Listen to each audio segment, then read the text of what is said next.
और बड़ी खबर यह है कि भारत के डर से पाकिस्तान इस वक्त बुरी तरह से घबराया हुआ है। पाकिस्तान ने तुर्की से फिर से मदद मांगी है। कराची पोर्ट पर तुर्की का एक और जंगी जहाज पहुंचा है। पाकिस्तान को सैन्य ड्रोन मुहैया कराने का दावा इस जहाज के जरिए तुर्की की तरफ से किया गया है।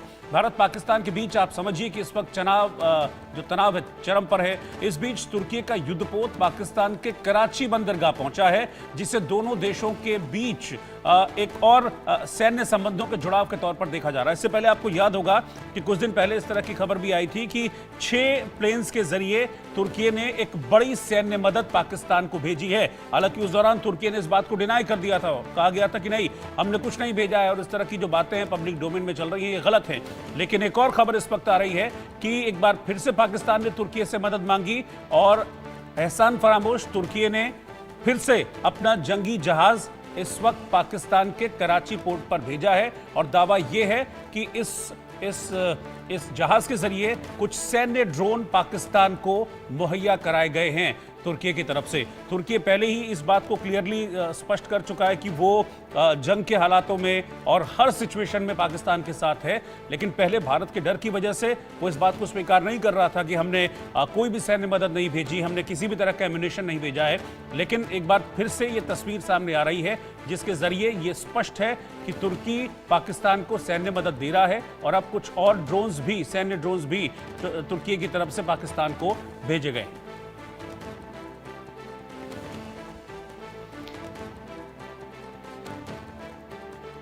Colonel JS. सोढ़ी के पास मैं चल रहा हूं। कर्नल सोढ़ी, ये तो पता है कि पाकिस्तान के पास अपना कुछ है नहीं, भारत वॉर एक्सरसाइजेस करता है, उसके बाद दिखाने के लिए पाकिस्तान को मजबूरी में वॉर एक्सरसाइज करनी पड़ती हैं, लेकिन वॉर एक्सरसाइज में भी गोला बारूद लगता है, वॉर एक्सरसाइजेस में भी एम्यूनेशन लगता है। तो यहां दिखाने के चक्कर में पाकिस्तान अपना गोला बारूद और ये सारी चीजें कर रहा है बर्बाद, और इसीलिए उसको जरूरत पड़ रही है कि तुर्की के आगे हाथ फैलाने की, भाई भेज दो, कुछ भेज दो। पहले भी कुछ 6 प्लेन आए थे भर के, तुर्की ने उसको डिनाई किया था, अब फिर से कुछ ड्रोन वगैरह आ रहे हैं। रोहित जी, 57 देश हैं ऑर्गेनाइजेशन ऑफ इस्लामिक कॉपरेशन में, जो कि मेजॉरिटी इस्लामिक देश हैं। सारे 57 इस्लामिक देश हैं। इनमें से 3 देश हैं जो अपने आप को इस्लामिक दुनिया का सरगना समझते हैं। वो है ईरान, पाकिस्तान और तुर्की। और इन तीनों देशों के बीच में काफी दोस्ती है। जैसे आपने सही कहा, तुर्की ने 6 ट्रांसपोर्ट एयरक्राफ्ट भेजे कुछ दिन पहले, जिसमें मिलिट्री हार्डवेयर था। अब उनका युद्धपोत पहुंच गया पाकिस्तान, जिसमें ड्रोन्स हैं। हमें याद होगा 2 साल पहले जो तुर्की के राष्ट्रपति एर्दोगन, उनके दामाद हैं, वो TB2 बेरख्तर ड्रोन की कंपनी के मालिक हैं, जो कि काफी यूक्रेन युद्ध में इस्तेमाल हुआ है। एर्दोगन के दामाद ने साफ बयान दिया था 2 साल पहले कि मैं TB2 बेरख्तर ड्रोन पाकिस्तान को बेचूंगा, भारत को एक भी नहीं बेचूंगा।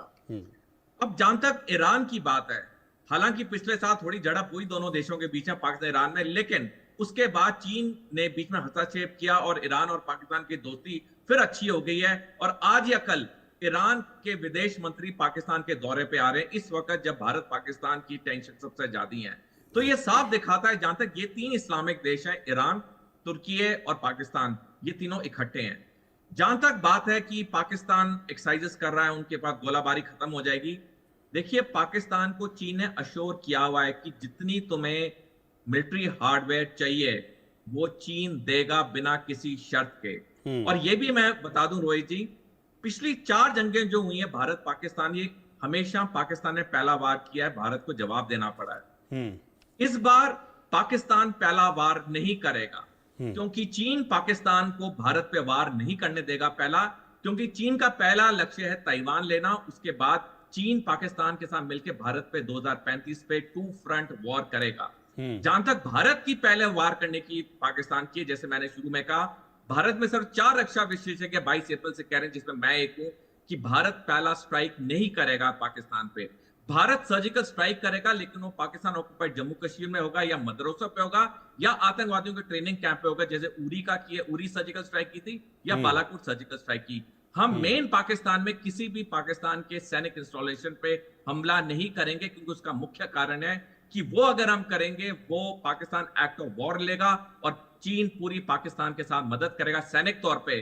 जिसकी चेतावनी 27 अप्रैल को चीन के विदेश मंत्री उसके जैसे जो आप बात कह रहे हैं, मुझे लगता है उसमें एक रीजन और भी है कि पाकिस्तान हमेशा से क्यों पहले स्ट्राइक करता रहा है। जैसे कि मैंने कहा भी कि गोला बारूद पाकिस्तान के पास है नहीं, और बहुत दिनों तक वो भारत वॉर एक्सरसाइज कर रहा है उस तरीके की एक्सरसाइज नहीं कर पाएगा पाकिस्तान। उसको पता है वॉर एक्सरसाइज में उसका गोला बारूद बर्बाद हो रहा है, इसीलिए हमेशा से पाकिस्तान पहले से भी स्ट्राइक करता रहा है, क्योंकि वो पाकिस्तान ने पहले जो भी 4 स्ट्राइक किए हैं, लड़ाई की, तब चीन पाकिस्तान के साथ नहीं था। लेकिन अब जो लड़ाई होगी वो 2 फ्रंट वॉर होगी, जिसकी चेतावनी जनरल उपेंद्र द्विवेदी जो कि भारतीय थल सेना के सेनाध्यक्ष, उन्होंने 17 मार्च इसी साल को बयान दिया कि 2 फ्रंट वॉर भारत पे पॉसिबिलिटी नहीं है, रियलिटी है, यानी वास्तविकता है, अनकोट। जो भी टाइमलाइंस पब्लिक डोमेन में 2035 की तरफ जा रही है। मैं 1 सेकंड और चाहूंगा रोहित जी।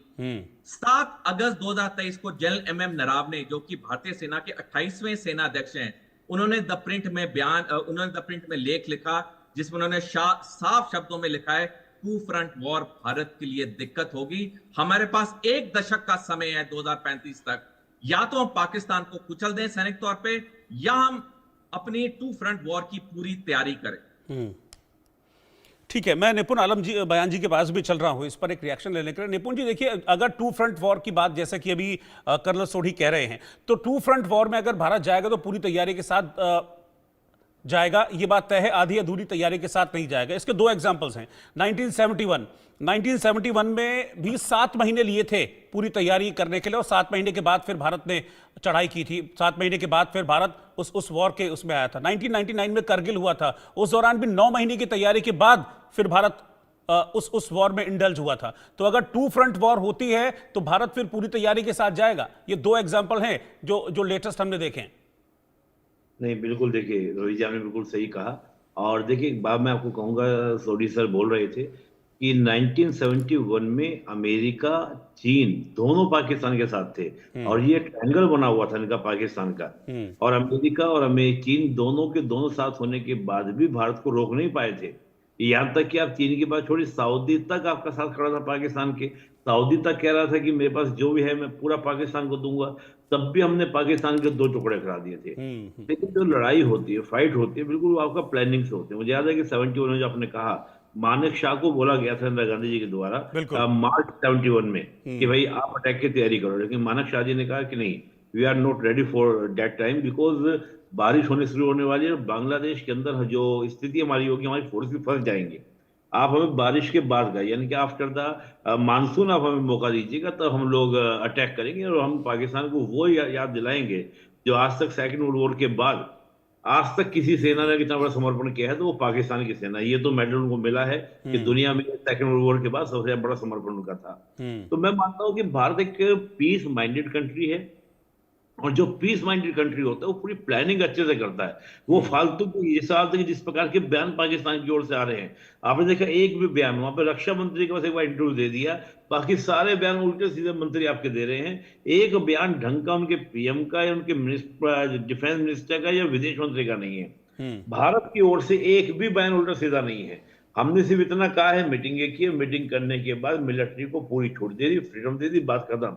अब आपको जैसे करना आप कीजिए, ये आपकी जिम्मेदारी है कि आपको माकूल जवाब देना है, क्योंकि पहले के जवाब जो दिए गए 2, चाहे वो उरी अटैक के बाद या पुलवामा अटैक के बाद, वो कहीं ना कहीं नाकाफी थे। तभी पाकिस्तान की इस प्रकार से हिम्मत हुई। और मैं मान रहा हूं कि इस समय पाकिस्तान को चारों ओर से घेरने की पूरी कोशिश की जा रही है, चाहे वो विदेशों में हम देखें, ये तो विदेशी देश आपके, चीन भी देखिए ओपनली, चीन ने कम से कम हमले की निंदा तो की। ये तो चीन वो था जो कभी भी इस प्रकार की बातें करता ही नहीं था। हम लोग जाते थे मसूद अजहर को लेकर, हाफिज सईद को लेकर कि भाई इनको इंटरनेशनल टेररिस्ट डिक्लेयर क्यों, पाकिस्तान में वो चीन करने नहीं देता था। आज कम से कम चीन ने इस मामले की निंदा तो की है। और मैं एक बात देख रहा हूं कि डोनाल्ड ट्रंप ने जिस प्रकार से टैरिफ वॉर स्टार्ट किया है, ऐसे में चीन को बहुत बड़ी जरूरत है भारत की। रीजन कहते हैं कि भारत को चाहता है कि भारत के साथ लेकर वो अमेरिका का मुकाबला करे टैरिफ वॉर में, यानी कि एक डेवलप और एक डेवलपिंग नेशन का एक इक्वेशन सेट करे। तो ऐसे में मुझे लगता है कि चीन बहुत ज्यादा एकदम अग्रेसिव होकर इंडिया के सामने खड़ा होगा। इनडायरेक्टली सपोर्ट जरूर पाकिस्तान को करेगा, क्योंकि Pakistan is a proxy of the China, और चाइना के बहुत सारे क्या इन्वेस्टमेंट कहां पर आपके बलूचिस्तान के अंदर हैं या आपका सीपैक के अंदर हैं। तो कई सारे रीजंस हैं, कई सारे इक्वेशंस होते हैं। हर देश, हर कंट्री अपना नफा नुकसान देखता है जब भी किस प्रकार के वॉर में जाता है। ठीक और है। बिल्कुल सही बात है, मैं सोडी साहब की वॉर के लिए हम तैयार नहीं है, ना हम वॉर चाहते हैं, क्योंकि भारत तो इंटरनेशनली बोलता है कि that time is not for the war. ये डेवलपमेंट का दौर है, विकास का दौर है। हमें याद है 71 में हम लोग वॉर किए थे, हमने पाकिस्तान को धूल क्या एकदम मिट्टी में मिला दिया था, बांग्लादेश बना दिया था, बधाई भी हाँ दे दी, हाँ बेटा हाँ। है।